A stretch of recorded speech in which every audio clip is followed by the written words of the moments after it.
পাহাড়, সমুদ্র আর অস্তগামী সূর্যের এই নীরব মিতালি দেখতে দেখতে যেন আমাদের দীর্ঘ ভ্রমণের সমস্ত ক্লান্তি দূর হয়ে গেল।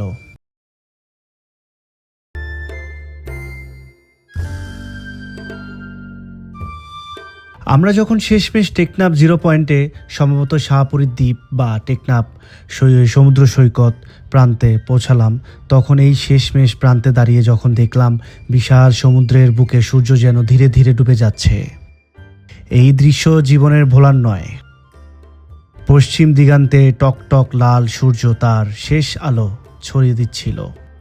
আকাশের মেঘেরা যেন লাল, কমলা আর গোলাপি রঙের আলপনা এঁকেছিল। সমুদ্রের ঢেউগুলো সেই রঙে আলো মেঘে তীরে আছড়ে পড়ছিল।